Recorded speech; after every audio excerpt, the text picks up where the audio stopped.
Oh les gars, je vais pas tirer comme Lucky Luke, c'est pas possible, faut que je me calme. Waouh, ça fait mal à la tête parce que je change de crypto, je vois une opportunité, c'est dingue. Waouh, là en l'espace de 30 minutes, il y avait des opportunités de fou les gars. On a cliqué, cliqué, cliqué. Comment ça va les gars? Ah, j'ai couru là, je suis soufflé. Ouais, pas de chemise, j'ai encore un peu froid. Donc je préfère mettre le gros pull. Il s'en est passé des choses. On n'est plus sur Crypto Fund Trader parce que le challenge a été foiré. Hein. Ça a été clairement un échec. On retourne sur MEX pour scalper. Le momentum est très très très puissant. Donc là on a touché la VWAP les gars. On est même en train de la briser.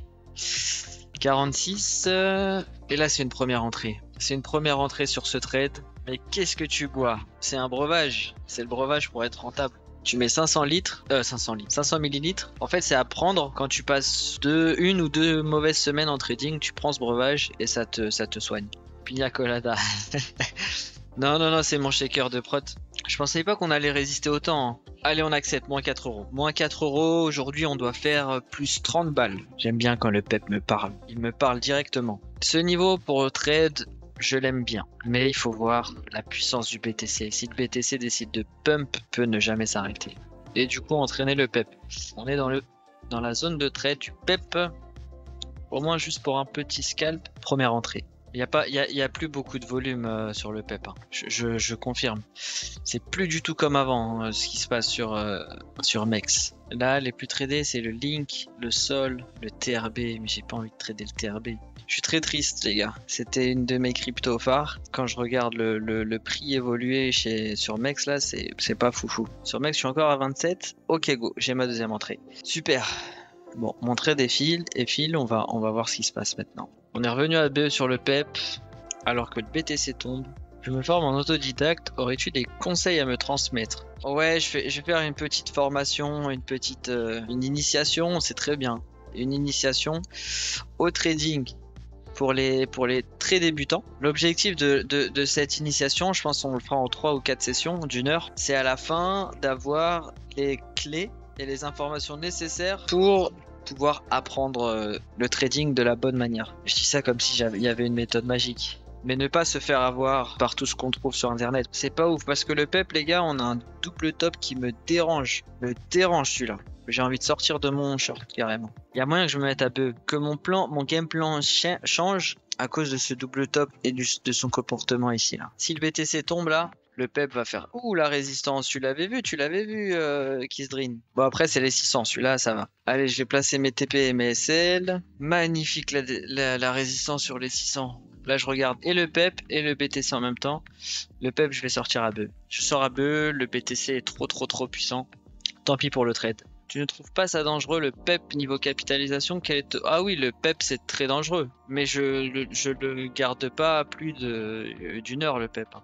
Généralement, je prends mes positions, ça dure quelques minutes, quelques secondes et je sors. Et that's it. C'est balèze les affiliations. Tu prends un pourcentage sur les trades des affiliés comme sur Bybit, exactement Herman. Mais mon affiliation, je la reverse. Je la redistribue, pas je la reverse, parce que je garde un petit pourcentage. Exemple, Chunky, je sais pas s'il est toujours là, mais Chunky, ce mois, les gars, je vais lui envoyer plus de 1000 balles. Tiens. J'ai pris le long, bien aidé par mon petit bot. Est-ce qu'il va corriger avant de repartir? Est-ce qu'il va corriger totalement? Ou alors est-ce qu'il va continuer ce pump? Hop là, on prend le trade, il a touché le TP, les 900. On est rentré par là, on sort là, ça c'est nickel. Short le maintenant. tu veux que je fasse des allers-retours comme ça là? Ça fait mal à la tête. En tout cas, moi j'ai du mal. De faire du scalp aller-retour, c'est dur. Et je ne prétendrai pas avoir le niveau pour. Parce que ça te disperse un peu. 96, 98. Ah, j'étais gourmand avec mon TP. Je l'ai mis à 60. Je le garde. On aura peut-être une deuxième extension. 30. Ah, je sors. Bon, c'est quand même une bonne journée. Même si j'aurais préféré faire un peu plus de trade. J'ai pris ce long ici. Et j'ai pris deuxième long ici. Je mets la petite story Instagram, classique. Twitter, j'ai un peu lâché. Je trouve que Twitter, c'est le réseau social où il y a le plus de vendeurs. En fait. Les gens like, commentent ou te suivent, mais parce que ils vendent quelque chose. Formateur bien-être, formateur qui t'apprend à faire de l'oseille, formateur IA. C'est dommage parce que c'est là où il y a les gens pour la crypto, quoi. On va voir les gars. Hein. On va essayer de trouver des setups. Ah oui, oui, oui, il peut encore monter, hein. Là, je suis pas du tout dans un setup de short ou de long. C'est très dur de trader après une annonce comme ça. Parce qu'on ne peut pas savoir la direction de la journée. Puisque soit t'as des acheteurs qui vont se repositionner, ou soit on a la correction. Bon, là, j'ai pas inventé l'eau chaude, hein. C'est une phrase très très bateau.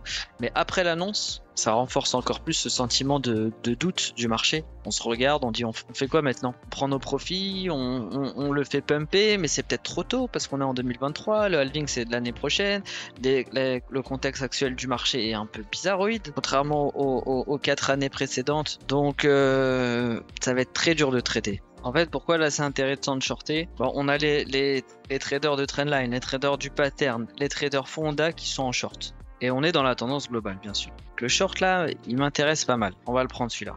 J'ai pris mon premier short, les gars. 15h49. C'est un petit trade, hein. Mon TP, il est pas si loin finalement. Encore un petit peu, les gars, avec la musique. Avec la musique, let's go. On a été TP.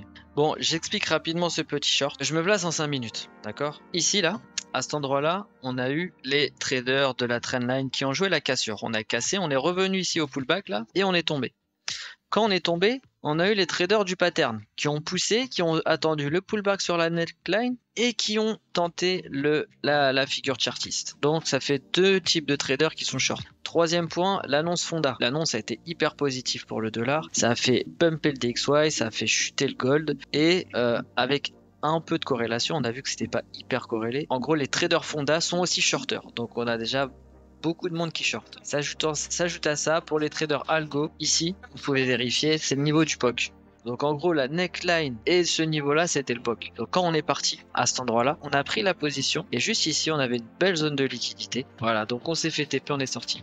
Bon, on a fait ce premier petit trade, on va essayer d'en choper un autre. Qu'est-ce que nous a fait le PEP? Ça va break, les gars. Une petite mèche, juste la petite mèche. 83, 64, juste ici. Let's go. Let's go, le petit short. On a eu la petite accélération sur le PEP.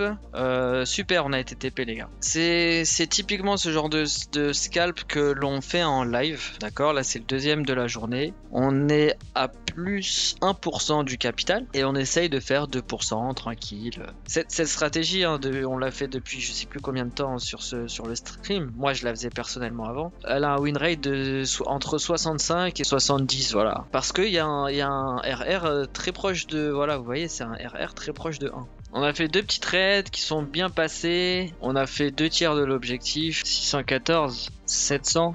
Allez. Une belle petite mèche du BTC pour une belle petite mèche du PEP. Voilà le plan. On a la petite bougie sur le BTC, ça je suis d'accord avec, mais cette fois-ci je la veux sur le PEP et elle part pas. Ah, parfois jouer la corrélation du PEP au BTC, ça me joue des tours. On a du mal, donc il y a moyen que je scratch ma position et que j'accepte le risque. On a le POC au 45, bah oui, on n'a pas tenu le POC, hein. On rebondit bien sur le POC, on rebondit même très bien sur le POC. Le BTC qui tombe, je sors du PEP, j'accepte le risque. C'est Blockchain Capital qui m'a proposé un stream avec eux. Alex de chez Blockchain Capital qui trade. Et du coup, ça serait un stream avec Alex. Ils ont été hyper cool de proposer. On va le pré-shot ce break. Ou le BTC qui tombe. Ok. Le PEP qui a dû exploser. Ah non, ça c'est la mèche. Je vais pré-shot sur le sol. C'est à ce moment-là. C'est là qu'on attend la grosse mèche. La grosse bougie. Allez, va me la chercher celle-là. Ça a du mal les gars. Ça a du mal. Ça y va. Elle est encore un peu plus haut. Super, j'ai été TP. Magnifique, le pré-shot ici, il était beau. Tu n'as pas des trades? Si, j'ai fait 4 trades aujourd'hui, 3 sont gagnants, 1 est perdant. On a fait plus de 2%, largement plus de 2%. Je crois aujourd'hui on a 4% sur le PNL. Bon, le BTC qui tombe. Oh les gars, je vais pas tirer comme Lucky Luke, c'est pas possible, faut que je me calme. Oh là là, le BTC, je vais le prendre les gars. Première résistance. Là ici les gars, je veux une belle accélération, une très belle, plus belle. J'ai fait le gourmand, j'aurais peut-être dû le laisser. Au début il était à 34 et quelques. Non, j'ai pas fait le gourmand les gars. La mèche est venue après. J'ai été TP, super. Il y en a des opportunités aujourd'hui les gars. Franchement, je me régale. Et on est à 1600. Donc aujourd'hui, plus 50 balles. ETH, 95. Il va y aller les gars. Donne-moi juste cette zone de liquidité. Juste tu me la donnes et je sors. Il a du mal. Je suis pas rentré avec un gros lot parce que le trade est assez risqué, hein. Je me fais troll. Mon TP est à 95. Il est juste là. 95-29. Super, j'ai été TP. Sur Mex, j'ai été TP. Super les gars. Cette mèche était belle. Waouh, ça ça fait mal à la tête parce que je change de crypto, je vois une opportunité, c'est dingue. Waouh, là en l'espace de 30 minutes, il y avait des opportunités de fou les gars. On a cliqué, cliqué, cliqué. Le sol qui cross, le sol aussi. Le sol, j'ai pris un petit short là. J'ai pris un petit short, super, j'ai été TP. Je voulais juste ça. Donc on a fait 1, 2, 3, 4, 5, 6, 7. On a fait 7 trades aujourd'hui en 2 heures, c'est énorme. On a 6 qui sont passés, 1 qui n'est pas passé. Et en termes de PNL, bah, c'est très bien. On est sur du 4%. Le sol, deuxième résistance. Le sol, encore un tout petit peu, remonte un tout petit peu, je le prends en short. Voilà, je fais mon money management bien, comme il faut. Et let's go. Solana, je suis bien rentré, mais... Non, je suis bien rentré sur le sol. Je suis rentré ici. Voilà, j'ai TTP, super. Donc là, on a le... Pour info, je suis rentré en short sur le sol. Allez, je prends le trade, les gars. Je prends le trade. Tu restes combien par position? Ça dépend. Ça dépend du trade, si je le considère comme étant très risqué, si avant j'avais fait si j'ai fait du PNL dans la journée, t'as des trades, je vais risquer 0,5%. Il y a un trade aujourd'hui, j'ai risqué 1%. J'ai TP au final, hein. Dans mon money management, j'ai risqué 1%, ce qui est énorme. Enfin, de mon point de vue. Parce que je fais du scalp, donc j'ai beaucoup de trades. Typiquement, aujourd'hui, on a fait quasiment 10 trades. On fait 9 trades.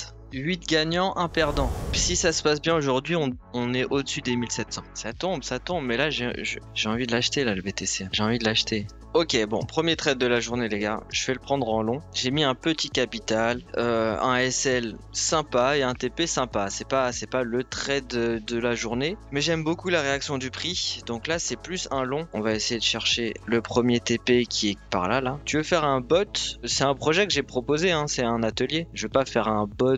L'objectif, c'est pas de faire le bot. C'est plus pour créer un atelier au sein de la commune. Il y a beaucoup de personnes qui sont intéressées par les bots sur MT4. Autant les mettre en relation, et du coup je fais l'intermédiaire. J'organise le point, discuter, proposer des choses, et moi je serai là en tant qu'AMF. Ça a du mal à pousser. Ouais, bon, on vient de rentrer, c'est pas un scalp. Mais tu sais dev? Oui, moi je sais dev. Moi je sais dev, mais c'est des devs qui le feront. Bon, on a regardé le BTC. On va essayer de voir autre chose là. Ok, le PEP qui rebondit une énième fois sur les 12 500, très bien défendu. Mec, t'as un flag en 15 minutes, t'es en mid-range, donc peu importe, là t'as pas de long à prendre. Mais tu vois, Joe la panique, ta manière de trader c'est avec des flags, c'est avec des patterns. Tu trades en 15 minutes avec des patterns. Tu me parles de mid-range. On n'a pas la même manière de trader. Ce que tu vois, ça n'a pas d'intérêt pour moi. Parce que ce range, je m'en fiche. Tu vois mon trade, il va durer quelques minutes. Soit je SL, soit je TP dans cette zone-là. Moi, je suis juste dans cette zone-là. Tu vois ce que je veux dire, Joe la panique? Parce que là, tu dis ça comme si c'était une vérité absolue. Que tu n'avais pas le droit de prendre un long dans un range ou dans un flag, comme tu appelles. Pour toi, il faut prendre le long que sur le bord du flag. Mais ça, c'est ta manière de trader, c'est ta théorie. C'est ce que tu as appris. J'espère que tu es rentable avec ça. Juste personne n'a la vérité absolue. Chacun sa méthode, de toute façon, il n'y a pas de solution miracle. Yes, exactement. Oh les gars, je viens de tilter là. Il est 16h, donc la vidéo YouTube est finalement passée. Donc cette vidéo, les gars, elle est plus accessible, elle est moins technique, elle est plus chill. C'est la partie où on parle de la vie du trader à Hong Kong. Et vous vous souvenez, c'est avec notre invité. Les Européens sont vus comment à Hong Kong? Bon, il a du mal à pousser. Hein. T'as raison, Yippie, il a du mal. On est revenu à BE. Bon, le BTC qui tombe. Hein. On est revenu sur la zone du SL. Allez, je sors. Il n'y avait plus assez de force. J'aurais dû scratcher avant. C'est pas grave, c'était un tout petit capital. Par contre, les ingrats sur Insta qui follow pas, faut en parler. Parce qu'en fait, j'ai mis une story. Et avec les réels, j'ai touché 33 000 personnes. Deuxième résistance aux 400. Enfin, aux 400, aux 4000, 34 000. Ça va le break, les gars. Un 9, ça y va. Ça y va. Je viens de prendre le petit short. Ça a du mal. Allez, super. Super, j'ai été TP. On avance doucement, mais sûrement. Le petit short qui fait plaisir. Je la panique, qu'est-ce que tu forces, c'est incroyable. Tu comprends pas qu'on n'a pas la même stratégie. Là j'ai shorté, je suis sorti. Alors que toi t'as shorté tout en haut et t'attends un TP plus bas. Moi je viens de shorter là et je suis sorti. Mon trade a duré 3 secondes. Ça n'a rien à voir avec ton plan, c'est pas la même stratégie. Ça veut pas dire que t'as raison. Tu forces, c'est incroyable. Je rigole et puis je te souhaite pas du mal, t'aimes One Piece. Ah voilà, ok. Si t'es un One Piece fan, on se comprend. Est-ce que vous tradez souvent avec des indicateurs? Bon, Sane, je sais que tu as le tien, mais les autres, est-ce que vous avez l'habitude de mettre dans vos analyses, je sais pas, le RSI, le stochastique, une moyenne mobile, une VWAP, un POC? Ok, on arrive dans la zone de la petite trendline. Première entrée, je vais faire 2 entrées sur ce trade, les gars. Une deuxième entrée juste ici, là, ça serait vraiment pixel. Dans cette zone, ça serait vraiment pixel. Bon, on n'est pas descendu aussi bas que je l'espérais. Je vais très vite regarder le PEP, parce que le PEP, ça a sonné. Ah, le PEP veut y aller tout droit. Le PEP veut y aller, les gars. Allez, une belle petite mèche. Là, on est sur la zone du SL sur le BTC. Donc, je me prépare à le fermer. Je sors de mon trade sur le BTC. Ça veut tomber en fait, mais ça résiste. Tu places même pas ABE, non, parce que mon BE, il est sur un niveau pullback. Tu vois les 11 500 là, c'est un beau niveau de pullback. Donc si je me mets à BE, je préfère perdre 7-8 balles pour augmenter drastiquement ma probabilité de réussite. Waouh, ça c'est pas une bonne journée. Vraiment, ça c'est pas une bonne journée du tout. Là, les 1700, on aura du mal. Tombe, ça tombe. J'ai mon TP qui est quasiment au 800, mais ça résiste énormément. Il est 18h51. Visuellement, je prends le bon move, mais là, je suis hyper gourmand. Je veux chercher des gros moves. Je suis rentré en genre sur cette bougie là, et mon TP est juste là. Aujourd'hui, je suis têtu, je suis tout pour le plan. Ok, super les gars, on a été TP. Bon, j'ai pris trade sur le BTC, il était sympa, tant mieux, parce qu'honnêtement, aujourd'hui, c'est pas une bonne journée. Les gars, merci d'avoir été aussi nombreux aujourd'hui. Gros bisous à vous tous, prenez soin de vous. N'hésitez pas à rejoindre le Discord pour les nouveaux. Gros bisous à tous, c'était CryptoTass.